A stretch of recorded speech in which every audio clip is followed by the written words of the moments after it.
오늘 이 시간 하나님께서 우리에게 주시는 말씀은 요한복음 2장 13절에서 22절 사이의 말씀입니다. 요한복음 2장입니다. 13절에서 22절 사이의 말씀입니다. 자, 찾으셨으면 자막으로 보셔도 되고요. 제가 읽겠습니다. 유대인의 유월절이 가까운지라 예수께서 예루살렘으로 올라가셨더니 성전 안에서 소와 양과 비둘기 파는 사람들과 돈 바꾸는 사람들이 앉아 있는 것을 보시고 노끈으로 채찍을 만드사 양이나 소를 다 성전에서 내쫓으시고 돈 바꾸는 사람들의 돈을 쏟으시며 상을 엎으시고 비둘기 파는 사람들에게 이르시되 이것을 여기서 가져가라. 내 아버지의 집으로 장사하는 집을 만들지 말라 하시니 제자들이 성경 말씀에 주의 전을 사모하는 열심히 나를 삼키리라 한 것을 기억하더라. 이에 유대인들이 대답하여 예수께 말하기를 내가 이런 일을 행하니 무슨 표적을 우리에게 보이겠느냐. 예수께서 대답하여 이르시되 너희가 이 성전을 헐라 내가 사흘 동안에 일으키리라. 유대인들이 이르되 이 성전은 46년 동안에 지었거늘 내가 3일 동안에 일으키겠느냐 하더라. 그러나 예수는 성전된 자기 육체를 가리켜 말씀하신 것이라. 죽은 자 가운데서 살아나신 후에야 제자들이 이 말씀하신 것을 기억하고 성경과 예수께서 하신 말씀을 믿었더라. 우리 하나님께 영광의 박수 올려드리겠습니다. 아멘. 어제 오후에 한 집사님이 교회 나오셔서 4층 테라스를 청소하고 가셨어요. 혼자 나오셨어요. 혼자 나오셨는데 근데 너무 반갑고도 또 마음이 좀 이렇게 또 고생을 또 해주시고 또 감사한 마음도 있었는데 어제 저녁에 집에 들어가면서 이런 생각을 했었어요. 아, 그렇구나. 교회라는 게 이게 보이지 않는 곳에서 그러나 자기의 일들을 열심히 하는 자들이 이렇게 모여 있어서 교회가 움직여 가는구나, 그런 생각을 해보면서 우리 안에 정말 헌신한 사람들의 일들에 대해서 우리가 기억하고 또 그 기억만 하는 게 아니라 우리 모두가 다 그러한 자가 되기를 주님의 축원합니다. 우리 새롭교회는 헌신하는 사람들이 많아요. 참 많아요. 참 이러저러로 참 이것저것으로 돕고 후원하고 또 세워가는 일들을 하는데 정말 여러분에게 진짜 하나님의 크신 격려와 위로가 전 임하기를 소망합니다. 정말로 복된 이 새로운 교회로 세워가는 귀한 은혜가 있길 주님의 이름으로 축원합니다. 우리 서로에게 박수 치면서 하나님께 영광을 드리겠습니다. 기도하겠습니다. 아버지 하나님, 오늘 우리 마음에 우리 심령에 말씀하여 주시옵소서. 하나님의 온전한 신앙을 향하여 나아가는 복된 우리 마음이 되게 하여 주시옵소서. 예수님의 이름으로 기도드립니다. 아멘.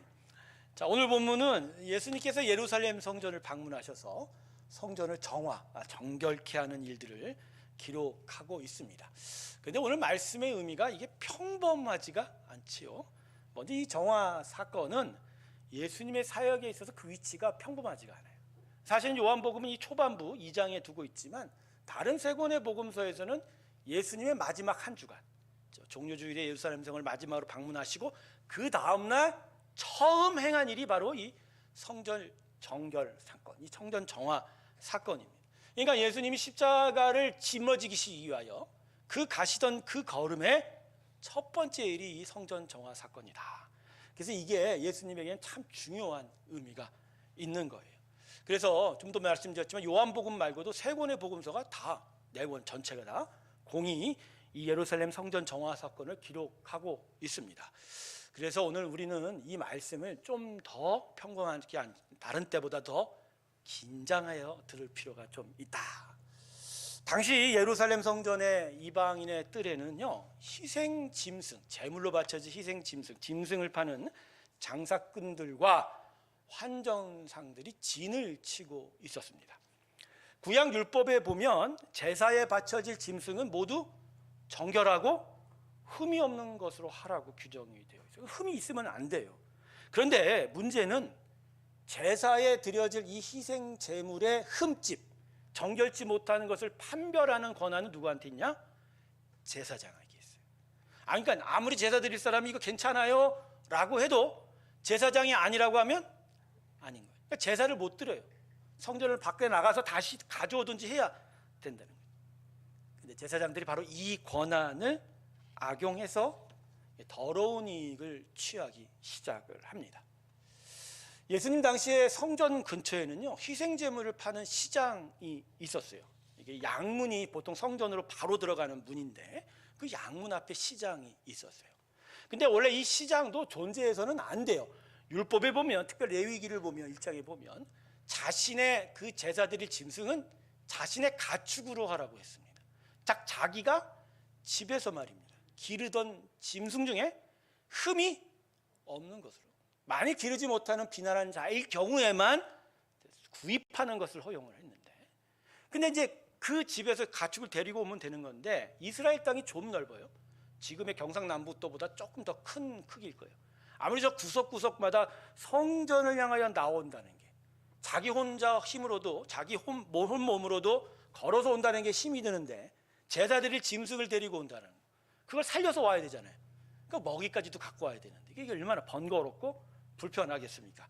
그래서 성전 앞에 시장이 형성되고 먼 곳에서 있던 순례객들은 그곳에 와서 희생 제물을 사서 그걸 데리고 이제 성전으로 들여가면 됐다라는 거예요. 근데 이거 정도는 선한 동기들이 있으니까, 좀 더 희생 제사를 잘 드리라고 하는 동기가 있으니까 용인이 됐는데, 어느새인가 예루살렘 성전 바깥에서 제물을 팔던 장사꾼들이 성전 안으로 들어오기 시작한 거예요. 그럼 왜 성전 안으로 들어왔을까? 바로 제사장들의 농간 때문입니다. 즉 제사장들이 자기가 희생제물의 정결함과 흠없는 걸 판별할 고유 권한이 있다 보니까 거기서 자기들의 이익을 취할 방법을 만든 거예요. 즉 이건 아니다, 이건 흠이 있다 해놓고 계속 제물을 가져올 때 성전 안에서 파는 제물만, 짐승만 보고 무조건 흠이 없다라고 판정해 주면, 순례객들은 이제 짐승은 어디서 사야 돼요? 성전 안에서 사야 돼요. 그러니까 이미 장사꾼들과 제사장들이 서로 농간을 맺고 장사꾼이 들어와 거기서 독점적으로 희생제물을 팔기 시작하는 거예요. 그리고 거기서 판 제물이 오면 흠이 있든 없든 무조건 제사장들이 됐다, 합하다 그러고, 그 바깥에서 사는 것 흠이 없어도 무조건 안 받으면 돼요. 자, 이런 걸 통해서 이제 장사꾼들은 독점적 권한으로 막대한 이익을 취했고, 그 막대한 이익의 대부분은 어디로 흘러갈까요? 제사장에게 하려고. 근데 문제는 이 가격이 만만치가 않은 거예요. 성전 안에서 독점적으로 팔다 보니까, 그죠? 분명히 가격이 비쌌겠죠. 근데 어느 정도 비쌌냐면요, 무려 80배입니다. 80배. 가령 이제 가난한 사람들은 비둘기를 사는데, 가령 비둘기 값이 싸니까 한 5,000원 한다고 하십시다. 근데 5,000원에 시장가에 5,000원이면 이 성전 안에서 얼마예요? 80배니까 40만 원. 여러분 이럴 바에는 밖에서 양사 갖고 오는 게 낫죠. 양소 가격은 얼마나 비쌌을까. 그러니까 제사를 빌미로 강제적으로 돈을 뜯어내는 수준이었다. 근데 더 심각한 게 뭔지 아십니까?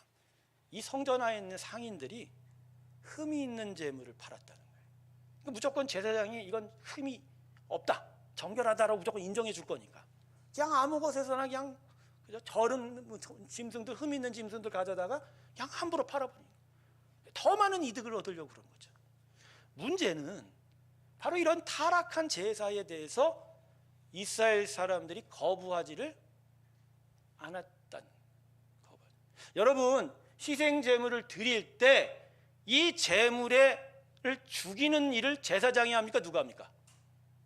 제사장이 합니까? 제사장이 하지 않아요. 제물을 드리는 사람이에요. 그래서 제물을 가져오면 자신의 죄가 그 위에 전가하듯 안수를 하고, 그 제물을 누가 죽여요? 본인이 죽인다. 그러니까 희생 제물에 흠이 있고 없고를 본인이 알 수 있어요, 없어요? 있죠.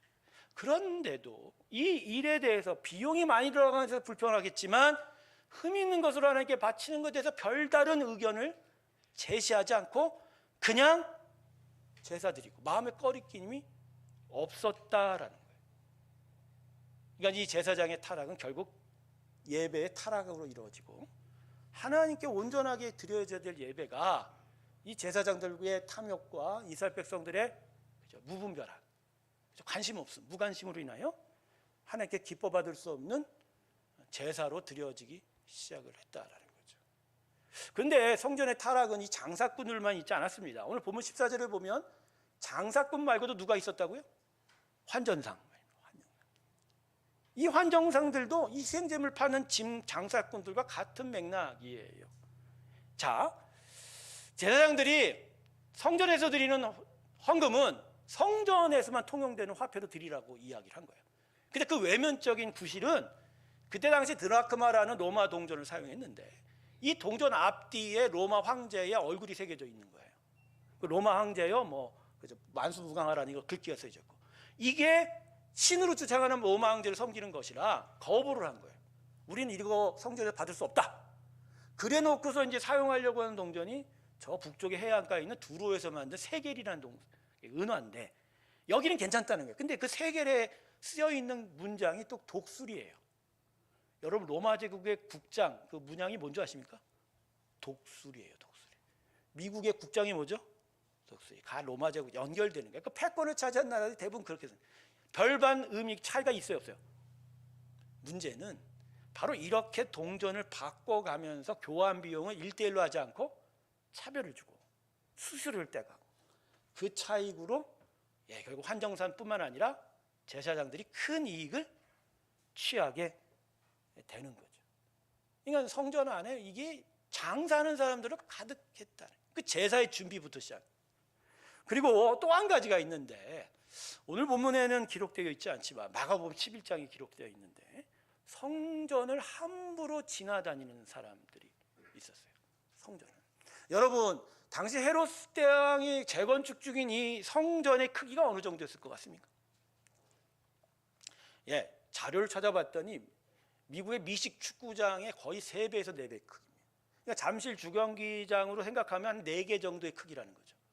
원래 스룹바벨 성전이나 두 번째 성전의 크기는 사실 그렇게 크지 않았어요. 가로 세로 다 합쳐봐야 100m도 채 되잖아. 50m 정도 되나? 그런데 이게 헤롯 대왕이 재건축하면서 크게 건물이 세워졌는. 그러다 보니까 예루살렘 구시가의 동쪽은 전부 다 성전이었어요. 자, 여러분 이렇게 되면 문제가 뭐죠? 건물이 작을 때는 왔다 갔다 하는 게 문제가 없는데 성전 근처에 사는 사람들은 이게 커지면 커질수록 불편한 거예요. 성전을 거룩한 성전이라 예배하고 기도하는 거 왜 그렇게 함부로 드나들 수가 없잖아요. 근데 커지니까 이쪽에서 저쪽으로 나아가는 게 너무너무 불편한 거예요. 그러다 보니 예루살렘 시민들은 어느새부턴가 무거운 물건을 지고 성전을 가로질러 가기 시작했습니다. 성전을 가로지르려면 반드시 성소를 통과해야 되거든요. 그런데 그 성소를 제사하고 하나님을 만나러 가는 목적이 아니라 그냥 지나가려고. 그러니까 자기의 마음대로 성전을 대하기 시작했다는 거죠. 자, 성도 여러분, 지금까지 예수님 당시의 예루살렘 성전의 타락을 좀 살펴봤는데 마음이 어떻게 생각하십니까? 어떠한 마음이 드세요? 참담. 어떻게 하나님의 제사를 이렇게 드릴 수 있을까? 기록을 보면요, 이 성막과 성전 제사가 제대로 드려진 건 다윗 왕 때하고 솔로몬 왕 치세 초반부 정도밖에 안 됐다고 합니다. 거의 한 40. 그 후나 전이나 성막과 성전 제사가 온전하게 드려진 적이 별로 없었다고 하는 보고도 있습니다. 근데 당시 예루살렘 성전은요, 아까도 제가 말씀드렸지만 확장 공사를 하고 있었어요. 원래 헤롯 대왕이요, 이스라엘 사람이 아니에요. 출신이 에돔 사람이에요. 에서의 후신, 그러니까 이방 사람이란 말이에요. 근데 이방 사람이 어떻게 로마 제국이 눈에 들어 이스라엘 땅만을 자치적으로 다스리는 왕이 됐는데 이스라엘 사람들의 환심을 얻어야 되니까 성전을 재건축해 주는 거예요. 성전을 다시 짓고 넓히고 금박으로 외양을 감싸고 조각을 해주고 이러면서 마음을 얻게 된 거예요. 그래서 당시 이스라엘 성전은 대단히 화려했다고, 웅장했다고 합니다. 그 이스라엘 백성들은 이걸 자랑으로 우리한테 이런 성전이 있다. 근데 실상 그 화려하고 웅장한 외관과는 달리 거기서 드려지는 제사는 완전히 타락한, 하나님께서 결코 기쁘게 받을 수가 없는, 그러니까 이스라엘 사람들의 심령 자체, 그 종교 지도자들의 마음 자체에 심각한 문제가 있습니다. 바로 이러한 배경이기에 예수님께서는 십자가를 지시기 위해 온전한 하나님의 믿음의 일들을 이루어가는 과정에서 이 성전 제사와 신앙의 본질이 사라진 것을 통분히 여기면서 성전에 들어가 매매하는 장사꾼들과 환종상들을 내어 쫓으신 거예요. 그리고 오늘 본문 16절에 이렇게 말씀하시죠. 외치신 거죠. 내 아버지의 집으로 장사하는 집을 만들지 말라. 요한복음은 이렇게 얘기했지만 마태, 마가, 누가복음 내 아버지의 집을 누가 강도에서 굴로 만들었냐 이렇게도 외치시죠. 너무너무 마음이 아프셨다는 거죠. 성전은 하나님께 예배하는 집이죠. 또 하나님을 만나고 그 거룩한 임재 가운데로 나아가야 되는데 이 일부 종교 지도자들과 타락한 이스라엘 사람들의 마음이 이 거룩한 성전을 싸구려 장사꾼들이 가득한 시장으로 만들어버렸다. 여러분, 근데 이 본문이 오늘 우리에게 읽혀지는 이유가 뭘까요? 그건 그 시대를 생각하는 게 아니라 그 시대의 일들을 통해서 우리 자신의 신앙과 또 우리의 믿음의 공동체를 다시 한번 되돌아보고 자성할 것에 대해서 요청하시는 것이죠. 여러분, 우리 자신의 신앙과 또 우리의 믿음의 공동체들을 보십시오. 혹시 이때 이 성전과 같이 싸구려 장사꾼들이 판치는 시장 같지는 않은가라고 하는 거죠. 물론 요즘 시대에 예수님 당시의 이 종교 제사 지도자들, 이 제사장들과 같이 악하게 드러내놓고 타락을 일삼는 교회는 극히 드물 겁니다. 그리고 사실 이 보여지는 제사가 아니라 이제 우리의 제사는 어디로 들어왔어요? 이진식께서 얘기했죠. 사흘 만에 성전을 다시 세운다는 건 본인께서 부활하시고 난 다음에 바로 그 예수님을 믿는 믿음의 이 심령이 바로 성전이다라고 하죠. 그러니까 우리 안에 성전이 이미 있고 성전 안에서 온전히 하나님을 드리는 예배가 있기 때문에 눈에 보이는 어떤 것들을 통해 희생제물을 통해서 이러한 부조리, 부패가 나타날 수 있지는 못한 것 같아요. 하지만 그러나 오늘 본문이 이야기하는 건 외양의 문제가 아니죠. 어디에 대한 문제예요? 심령에 대한. 언제나 성경은 사람의 심령에 대고 얘기하십니다. 우리의 시스템, 우리의 외양, 우리의 포장지, 우리의 겉에 드러난 모습은 그저 우리의 마음의 결과라고만 얘기하세요. 그래서 그걸 얘기하시는 게 아니라 언제나 예수님, 성경의 말씀, 복음은 언제나 어디를 향해 들어옵니까? 우리의 심령에 들어옵니다. 즉 우리의 심령 안에 진짜 하나님을 향한 진정한 예배가 있느냐라고 물어보시는 거예요. 더러운 이익을 챙기던 장사꾼들의 탐욕과 성전 장사꾼들의 그 더러운 마음들, 성전을 마음대로 가로질러 다니던 자들의 그 무관심, 그리고 제사를 드리러 성전을 찾아온 이스라엘 사람들의 그 부패한 심령까지 예수님께서 노끈을 엮어 채찍을 만들어 내치신 건 그들의 타락한 제사 문화가 아니라 바로 그 사람의 심령이었다는 거.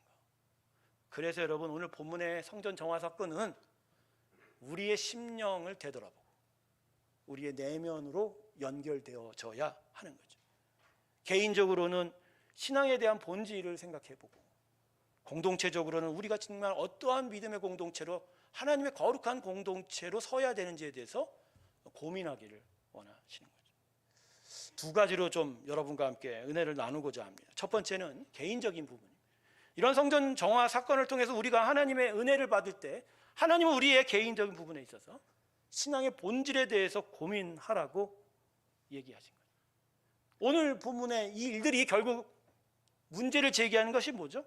하나님에 대한 제사와 예배가 타락된 거예요. 하나님의 제사가 무너진 거죠.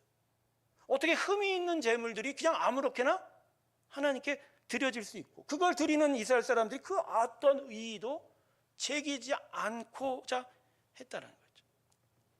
여러분, 이스라엘 사람들은 이 부분에서 실수한 거예요. 그들은 그저 드리기만 하면 되는 줄 알았어요. 그냥 흠이 있던 없던 여기 와서 그냥 이 제사 드리면 이걸로 자신의 신앙은 성립하는 줄 알았다는 거예요.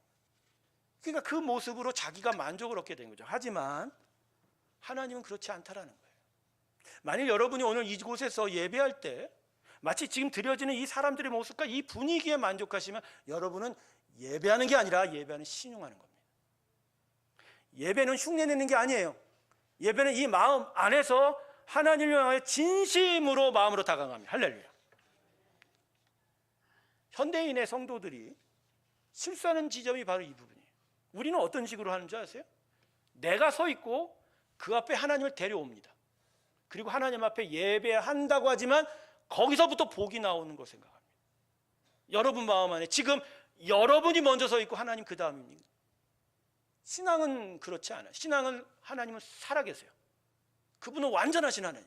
그분에 의해서 내가 만들어진 거예요. 그러니까 먼저 하나님이 세워지고 그에 의해 우리가 부름을 받고, 그래서 그분께 예배하는 간절함 안에 우리가 하나님의 긍휼하심을 잊게 되는 게 바로 신앙의 본질이에요.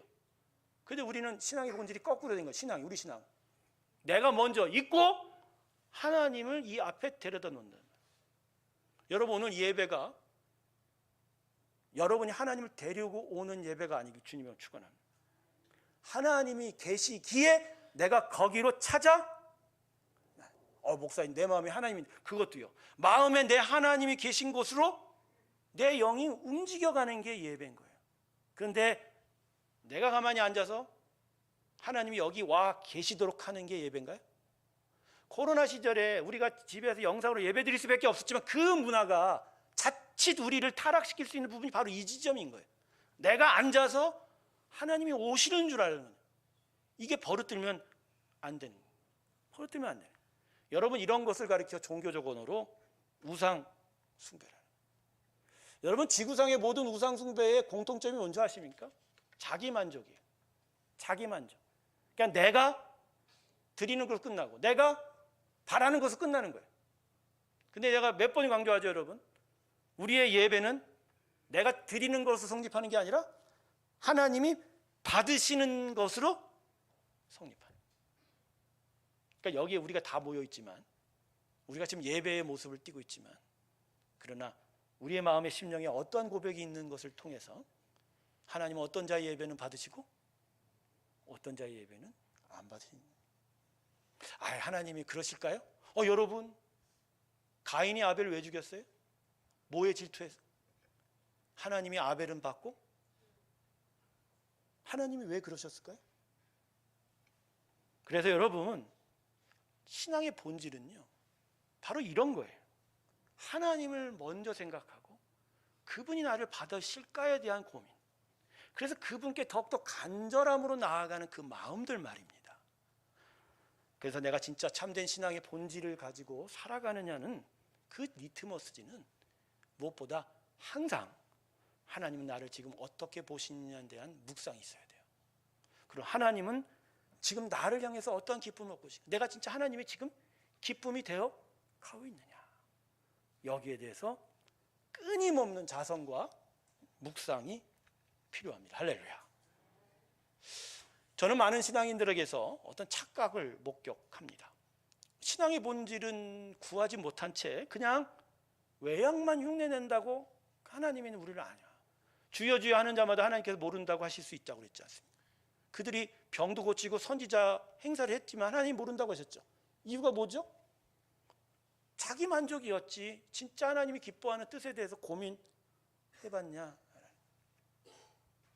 여러분에게 신앙의 본질을 향한 계속적인 자성과 묵상들이 있길 주님의 이름으로 축원합니다. 그래서 사도 바울이 빌립보서 2장 12절에 이렇게 말씀하세요.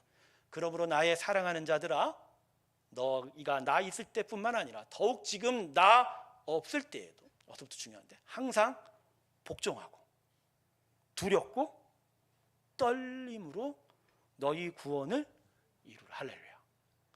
두렵고 뭐를? 떨림.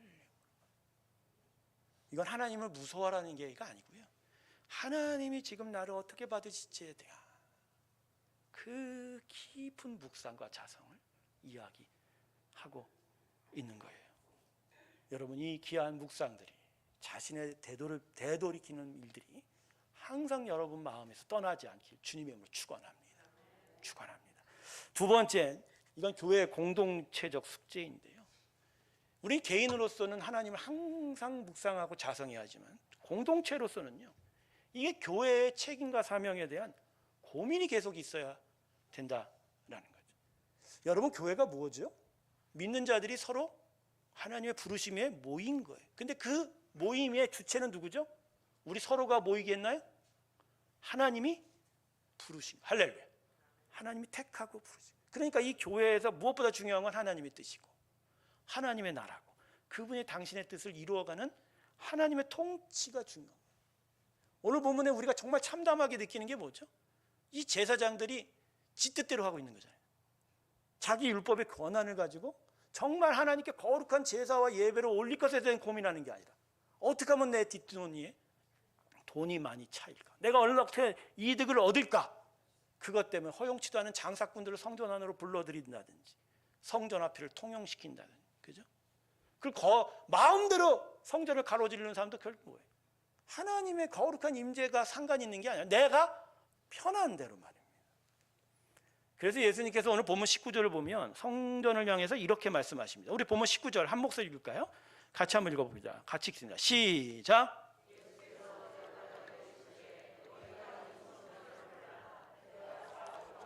일으키리라. 아멘. 사흘 동안 일으킨 건 예수님의 부활하신 몸이에요. 그 몸이 우리 안에 들어왔기 때문에 이제 성전 우리 안에 있는데. 근데 뭐라고 얘기하죠? 성전을 얼마나 급격하신 얘기예요. 급진적인. 사실 이게 꼬투리가 되긴 해서 그 주간에 바리새인들이 예수님을 십자가에 못 박히게 되는 직접적인 트리거가 됩니다. 어떻게 신성모독, 자기들은 자랑하고 있는데 말이에요. 근데 여러분, 이 헤롯 대왕 성전이요, 결국은 무너집니다. 당시 46년 동안 건축을 했지만 그 후로도 약 40년 이상을 재건축을 했다고 합니다. 그러니까 80여 년 정도의 재건축 기간이 있었는데 성전이 완공된 지 딱 6년 만에, 완전수 7을 채우지 못한 6년 만에 주 70년에 로마의 티투스 장군에 의해서 한 점 돌 하나 남지 않고 무너지게 돼요. 얼마나 악하게 이 티투스 장군이 이 성전을 무너뜨렸냐면 워낙 유대인들이, 이스라엘 사람들이 로마 제국에 대해서 강렬하게 저항하니까 그 뿌리를 뽑아야 된다고 성전을 돌 한 곡도 남기지 않으려고 했어요. 돼지 피를 뿌려대고 성전 모든 바닥에, 그러니까 저주받은 피자, 규황율법에 말발굽으로 성전을, 심지어 성전 집기들도 가져가지도 않았어요. 다 녹이고 다 파괴해버렸어요. 바닥이 없어요. 그런데 그 중에서도 한 귀퉁이의 담장의 벽이 남아 있어요. 그것 때문에 지금도 이스라엘 사람들은 그 벽 앞에서 통한이 울죠. 근데 예수님을 못 박아 죽인 죄의 회개가 아니라 우리의 나라가 없어진 거에 대한 문제. 그래서 그 벽을 일으켜서 무슨 벽이라고 하죠? 통곡의 벽이 바로 성전 가장자리의 서쪽 담 일부입니다. 하나님이 예수님을 통해서 그럴 바에는 성전을 헐라. 근데 말 그대로 헐어진 거고, 지금은 그 후에 600년이 지나서 무슬림들이 그 땅 위에 황금 모스크라고 해서 금빛 모스크로 된 모스크를 세워버렸지 않습니까? 여러분, 교회의 책임과 사명을 감당치 못하고 타락하면 하나님께서는 안 돌보십니다. 그냥 역사 속에서 그냥 흘러가게 만든다라는 거죠. 여러분, 교회는 하나님의 영광이 있어야 됩니다. 할렐루야. 그리고 그 영광이 교회와 성도들을 통해서 세상의 빛으로 뻗어가야 돼요. 그래서 하나님의 공의와 하나님의 사랑과 무엇보다 참된 생명의 길이 무언지가 교회를 통해서 많은 세상에 전파가 돼요. 그게 교회의 사명이고 교회의 책임인 거예요. 그래서 그럴 때 진짜 하나님은 교회를 기뻐하신다. 근데 교회가 이런 하나님의 사명을 채우지 못하고 오히려 반대로 본문의 성전과 같이 타락해 가고 있다면 이건 정말로 문제가 심각한 거다. 저는 요새 교회를 위해 기도할 때 두 가지 기도 제목이 있습니다. 첫 번째는 하나님의 뜻대로 세워져가는 교회 되게 해달라. 할렐루야. 교회 주인이 하나님이신 그분의 영광과 그분의 뜻대로 하라. 우리 개인의 뜻들이 주장이 되고 우리의 어떤 이기적인 마음들이 교회를 위해서 뻗어가는 게 아니라 하나님이 우리의 마음들을 사용하셔서 그러나 당신의 나라를 이루어주라. 할렐루야. 그 또 하나의 기도 제목은 새로운 교회가 하나님의 기뻐하시는 일들을 그 뜻대로 행하게 해달라. 이걸 기도하고 있어요. 제 마음에 교회가 하나님의 일들을 해나가는 일들이 우리 교회에 있어요. 자랑하는 게 아니라 그런 일들이 있어요. 하나님께서 하시는 일이 있는데 근데 그렇지 못하는 부분들이 있음을 제 마음속에 요새 좀 아프게 생각하는 게 있어요. 그게 바로 선교하는 일입니다. 선교하는. 우리 교회가 정말로 하나님의 귀한 일들을 해나가는 여러 일들 중에 첫 번째가 천사기금일 겁니다. 아직은 미약하지만 장래 창대하게 될 줄로 믿습니다. 천사 기금이 결국 뭡니까? 불우한 세상, 이 세상을 향한 하나님의 긍휼하심을 드러내는 작업이에요. 지금이야 우리 내부적으로 장학금에 많이 좀 치중되어 있지만 사실 천사 기금이 지역 주민들을 위해서 훨씬 더 많이 흘러가야 돼요. 그래서 교회로부터 세상을 향하여 하나님의 은혜가 사랑이 흘러가야 돼요. 그래서 그 흘러가는 걸 통해서 하나님은 하나님의 위대한 영광과 그분의 긍휼하심을 드러나게 될 겁니다. 할렐루야. 그러나 우리 교회가 이런 천사 기금이 있어서 우리가 이런 것들을 재정을 독립시키고 또 온전하게 운영케 하여서 교회 재정 생각 안 하고 이렇게 하고 있는 부분들이 하나가 또 문화센터입니다. 여러분 문화센터 요새 하고 있는 거 아세요? 그냥 일부 사역이 아니고요. 건강한 세계관과 문화를 이 지역사회에 펼쳐가는 거예요. 문화센터를 통해서 그러한 일들을 계속 강의하고 또 교회로 사람들이 끌어들이고 그들이 건강한 문화를 소유할 수 있는. 여러분들은 주일날 낮에만 이 교회에 오시니까 이 교회의 사정이 어떤지 모르시죠. 밤늦게 퇴근하는 저로서는요, 이 주변이 말로 할 수 없습니다. 아주 번창해요. 저녁 때는요. 이 주변에 사람들이 무지무지 많아요. 그래서 부어라 마셔라, 앞집 뒷집 옆집,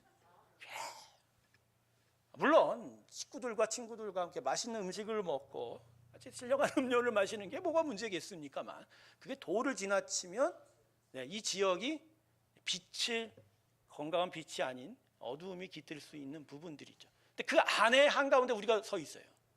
근데 그런 부분에 대해서 우리가 문화적으로도 이런 강의를 통해서라도 깨우치고 또 해야 될 섬길 그런 일들이지. 교회가 해야 돼요. 그런데 한 가지를 못하는 거죠. 선교입니다. 선교를 못하는 거예요. 복음을 전하고 복음을 세워가는 일들이 우리 가운데. 그러니까 우리가 왜 이걸 못하고 있을까? 일단 제가 부족해서요. 그래도 복음을 전하기 위해서 교회 재정보단, 그래서 교회 여러 사정보단, 재단을 늘리는 것보단 그래도 복음 전파하는 데 믿음을 가지고 돌파해야 되는 부분들이 있는데, 여러분 하나님의 기쁨이 없으면 교회가 재산이 많은데 의미가 있어요 없어요? 시편 1편 4절 말씀이 생각이 나더래요. 악인은 바람에 나는 겨와 한순간에 훌 다 날아가 버릴 수. 선교하길 주님의 이름으로 축원합니다. 여러분 새로운 교회의 지향점은 대형 교회가 아니에요. 대형 교회가 아니에요. 그건 나태하고 한가로운 생각입니다.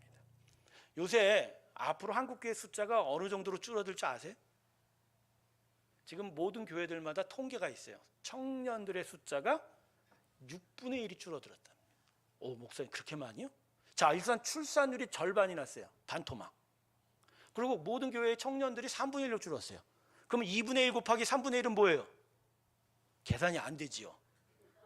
2분의 1과 3분의 1을 더하는 건가? 곱하면 몇이에요? 6분의 1이에요. 그러니까 앞으로 30년 후에 한국교회의 출석 인원은 어쩌면 이 암울한 숫자를 받아들여질지 몰라요. 현재 800만이라고 그러는데 6분의 1로 줄어요. 200만도 채? 그런데 막 큰 교회로 될 것 같다는 생각을 해요? 원래 대형 교회 자체의 표상은 사실 성경적이잖아요. 아까도 얘기했죠. 황금을 입힌 그 웅장한 성전이 이스라엘 사람의 자랑이 아닌 거죠.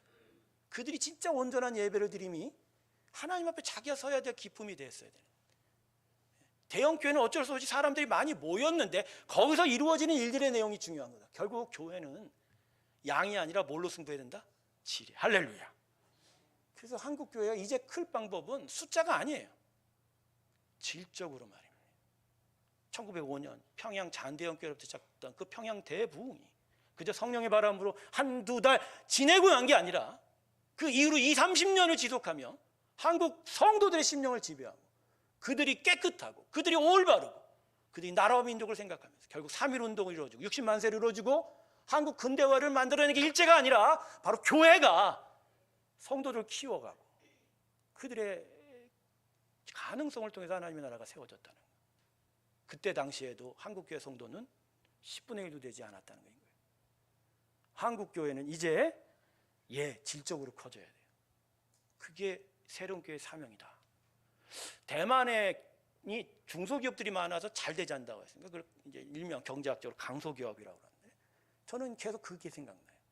이제 새로운 교회는 뭐가 돼야 된다? 강소기업이 된다. 할렐루야. 물론 지금보단 사람이 좀 더 필요해요. 성도들이.